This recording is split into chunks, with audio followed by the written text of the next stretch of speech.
It's your girl, VK Johannem, and a long time ago, I spoke to one of the spirits of Hecate about giving offerings to the dead. Now, the spirit, this daemon, daemon's a Greek term, so I only use it to refer to Greek spirits. This daemon was possessing my friend, my coven mate, and my friend, being in a state of full possession, did not remember anything. The curious thing about this friend is that he was compelled to blaspheme when he was possessed. And we have all found that blasphemy helps you deepen the state of possession.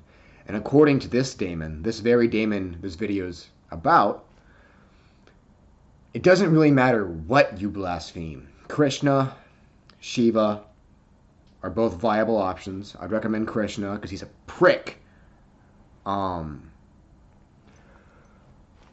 the act of blasphemy, especially in anger, helps you sink into that possessed state. Some reason, this coven mate was the only one who would blaspheme almost as if he had Tourette's throughout the state of possession. It was like a mental tic. He would just go, "Fuck Christ." Christ was the choice of blasphemy, which was relevant because this coven mate was raised as a fundamentalist, just like I was, and just like the third inner circle coven mate was. But they had it even worse than I did. Yeah, I was a fundamentalist, raised to go on mission trips and shit. I've been to multiple other countries doing mission work, believe it or not, including Africa and Central America. But these guys had it even worse, especially the coven mate who was channeling the daemon. So he would blaspheme Christ like he had Tourette's.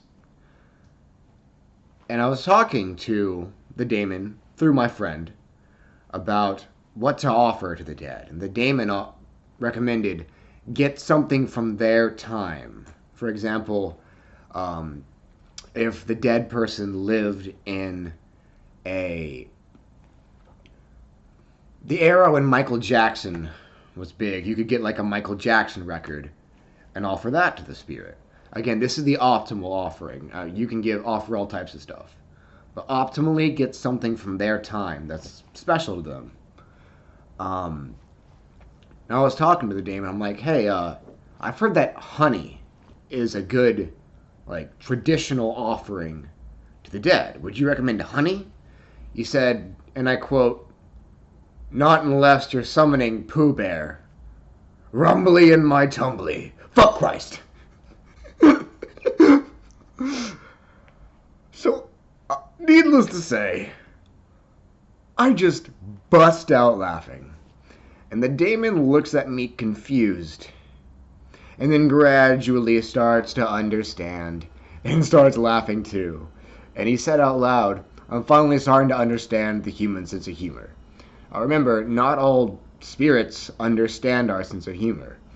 And since I didn't know this at the time, but laughing the way I was laughing would be considered as disrespectful to some spirits. For example, if a god is possessing your friend, and this god has not experienced having a vessel burp in like 500 years or some shit, that's an exaggeration, I'm sure, and he burps, and it's just an awful thing for them, if you laugh at that, they might be offended. Even though they can tell a joke and make you laugh in telling that joke, doesn't mean they're cool with being laughed at. So even if you don't mean any disrespect by it. Have I seen a deity have a vessel burp and just hate it? Yes. Fortunately, that spirit was Sephiron's, and Sephiron's, is not offended by that type of thing. But anyways, that's all for now. Have a great night and enjoy your immortality.